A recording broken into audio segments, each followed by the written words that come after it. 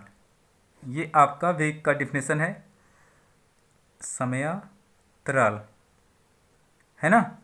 तो आप यहाँ पे वेग की परिभाषा कैसे बोलेंगे? जिस तरह से आपने चाल की परिभाषा बोली है उसी तरह से वेग की परिभाषा बोल दें।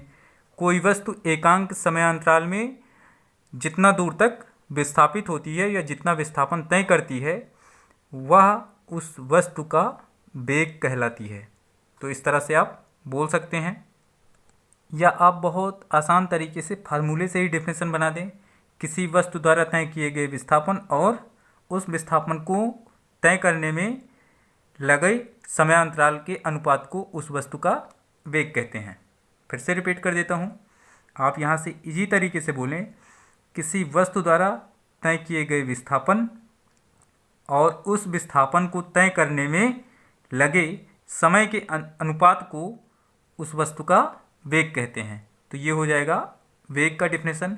और ये एक सदिश राशि है, ये भी एक समान हो सकता है, असमान हो सकता है। जैसे आपने चाल के लिए बोला है वैसे आप वेग के लिए बोल सकते हैं। ये भी कितने प्रकार के हैं? दो। एक है एक समान वेग, एक समान वेग मतलब uniform velocity, non uniform velocity, है ना। असमान वेग, असमान वेग ये भी होता है। इसमें वस्तु एक समान वेग से गति करेगी और इसमें असमान वेग से, कहने का मतलब समयांतराल निश्चित होगा लेकिन उसके द्वारा तय किया गया विस्थापन डिफरेंट आएगा, तो आपका असमान वेग होगा। कहने का मतलब ये है कि अगर कोई वस्तु एक निश्चित समयांतराल में एक निश्चित विस्थापन तय करते जा रही है तो उसकी जो वेलोसिटी होगी वो यूनिफॉर्म वेलोसिटी कहलाएगी। और अगर एक समान समयांतराल तो हो लेकिन विस्थापन अलग अलग आए, जैसे 5 सेकंड में 2 मीटर, फिर अगले 5 सेकंड में 1 मीटर, फिर अगले 5 सेकंड में 0 हो गया, है ना। तो इसका मतलब ये है कि वो असमान वेग से गति कर रही है, परिवर्ती वेग उसका है, लगातार उसका वेग बदल रहा है।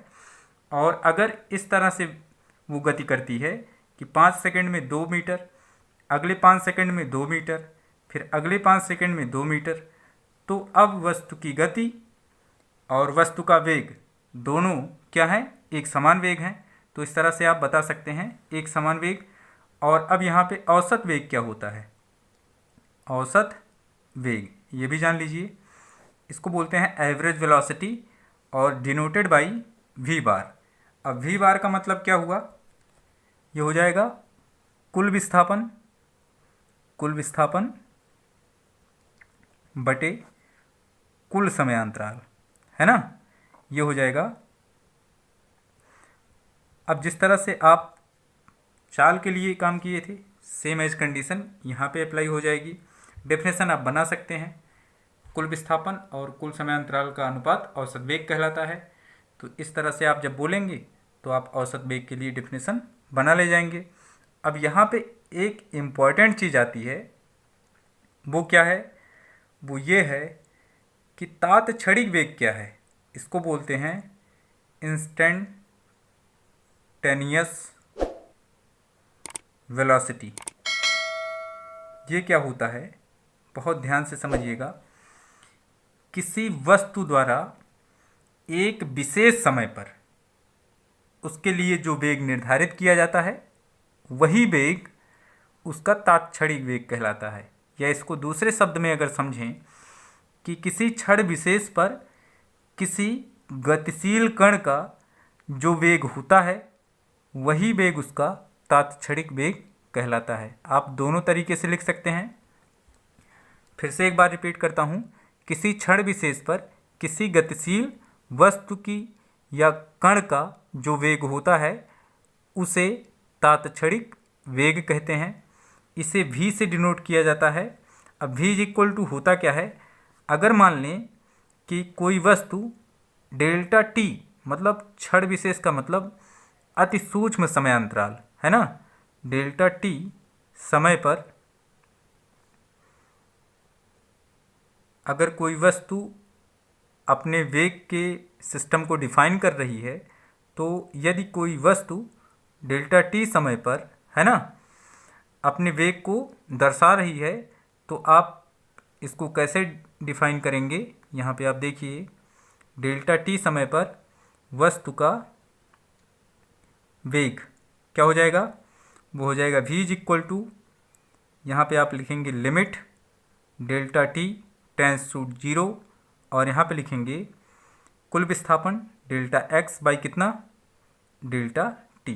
क्या इसी को आप लिख सकते हैं कितना, ये चीज़ मतलब अवकल गुणांक के रूप में भी लिख सकते हैं, क्योंकि आपने पढ़ा होगा D D x of something, यहाँ पे कुछ होगा y, तो y का अवकल गुणांक क्या है, डी डी एक्स, तो यहाँ पे x का अवकल गुणांक क्या है, डी डी टी।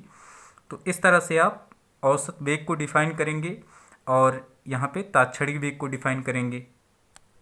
मतलब यहाँ पे क्या हुआ है कि कोई वस्तु एक विशेष क्षण पर, है ना, अपने वेग को दर्शा रही है, या अगर किसी वस्तु का वेग एक विशेष समय पर दर्शाया जाता है, एक क्षण विशेष समय पर, तो उसका वेग तात्क्षणिक वेग कहलाता है। इसमें समय को अति सूक्ष्म माना जाता है, जिसका मान delta T tends to zero, मतलब जीरो की ओर अग्रसित होता है, जीरो नहीं होता है, जीरो की ओर अग्रसित होता है।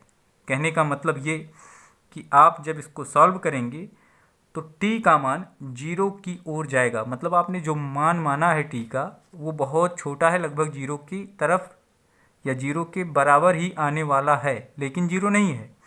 तो उसी समय पर जो वस्तु का वेग होगा उसे हम बोलते हैं उसका इंस्टेंटेनियस वेलोसिटी, इंस्टेंटेनियस वेलोसिटी। अब आपको हम बता देते हैं, वेग हो गया आपका, अब आपको त्वरण बता देते हैं। त्वरण क्या होता है, इसकी परिभाषा आप जान रहे हैं, वेग परिवर्तन की समय दर को त्वरण कहते हैं। वेग परिवर्तन की समय दर को त्वरण कहते हैं। इसे ए से प्रदर्शित करते हैं, स्मॉल ए से। अब ये एक सदिश राशि है, ये भी जान लें, सदिश राशि। और इसका जो मात्रक होता है वो क्या है, मीटर प्रति सेकंड स्क्वायर, ये इसका मात्रक है। अब त्वरण बराबर यहाँ पे आप लिख सकते हैं फार्मूले के रूप में, त्वरण बराबर होता है वेग परिवर्तन बटे समयांतराल, समयांतराल।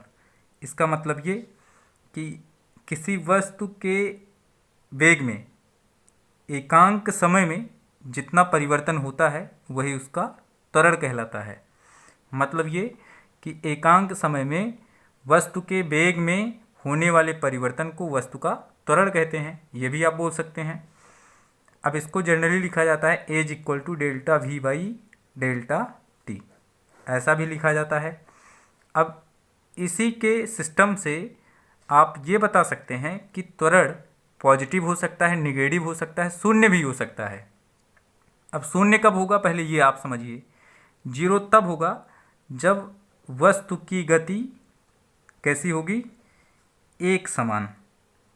एक समान का मतलब वो एक निश्चित दिशा में समान समयांतराल में समान दूरी तय करे, है ना, तब जाके त्वरण जीरो होगा। हमने बोला एक निश्चित दिशा में एक समान समय में एक समान दूरी अगर तय करती है तो उसका त्वरण जीरो होगा। लेकिन अगर वो एक समान चाल से वृत्ताकार पथ पे चल रही है तो हर एक पॉइंट पे इसकी डायरेक्शन चेंज होगी। मतलब एक समान डायरेक्शन भी होनी चाहिए और समान समयांतराल में समान दूरी अगर वो तय कर रही है तब त्वरण जीरो होगा। तो यहाँ पे तो दिशा बदल रही है लगातार, तो अगर चाल एक समान भी है तो इसका त्वरण जीरो नहीं माना जा सकता है। तो आप समझ। अब अगली केस में हम आपको बताते हैं निगेटिव कब होता है। निगेटिव का मतलब ये हुआ कि जब उसके गति में मंदन होना शुरू हो जाता है, मतलब वस्तु की गति घटना शुरू हो जाती है, वो स्लो होना स्टार्ट हो जाती है या ब्रेक लगाई जाती है वस्तु पर, तब उस समय त्वरण माइनस माना जाता है। अब माइनस त्वरण को क्या बोलते हैं, मंदन बोलते हैं। क्या बोलते हैं, मंदन। अब मंदन का मतलब होता है रिटार्डेशन। क्या है, रिटार्डेशन। लेकिन ये तब होता है जब वस्तु को रोकने का प्रयास किया जाता है, वस्तु को ब्रेक से रोका जाएगा तब उसमें धीरे धीरे कमी आएगी, उसकी वेलोसिटी धीरे धीरे घटेगी, उसके वेग में परिवर्तन होगा और वेग में परिवर्तन होने की वजह से लगातार उसका वेग अगर परिवर्तित होगा तो त्वरण भी माइनस में ही आएगा। अब अगर त्वरण किस में आता है, नेगेटिव में, तो आप बोलेंगे वो त्वरण नहीं रिटार्डेशन है। क्या है, मंदन है। अब आपको हम बता देते हैं इंस्टेंटेनियस इंस्टेंटेनियस एक्सीलरेशन। ये क्या होता है? मतलब तात्क्षणिक त्वरण। तात्क्षणिक त्वरण का मतलब होता है कि एक समय विशेष पर किसी वस्तु का त्वरण तात्क्षणिक त्वरण कहलाता है। ऐसा आप बोलें, किसी क्षण विशेष पर किसी वस्तु का त्वरण तात्क्षणिक त्वरण कहलाता है। इसको ए से रिप्रेजेंट करते हैं। अब ए इज इक्वल टू क्या होता है? Limit delta T tends to 0, और यहाँ पे आप लिखेंगे delta V by delta T is equal to, इसको आप लिख सकते हैं D V by D T. कहने का मतलब ये, आप यहाँ पे इसको समझें, एक सूक्ष्म, अति सूक्ष्म कह सकते हैं, एक अति सूक्ष्म समयांतराल पर किसी वस्तु का त्वरण उसका तात्क्षणिक त्वरण कहलाता है, इंस्टेंटेनियस एक्सीलरेशन कहलाता है। इसे किस रूप में व्यक्त करते हैं? एज इक्वल टू हो जाएगा limit delta T tends to 0। मतलब डेल्टा टी का मान पहले 0.5 था, अब 0.02 हो गया, अब क्या हो गया? 0.01 हो गया। तो इस तरह से देखिए आप, मान किधर अग्रसित है? 0 की ओर अग्रसित है, लेकिन 0 नहीं है। अति सूक्ष्म समयांतराल आप यहाँ पे लेंगे, जिसमें आप ये मान सकते हैं कि t का मान लगभग 0 के बराबर है, लेकिन 0 नहीं है।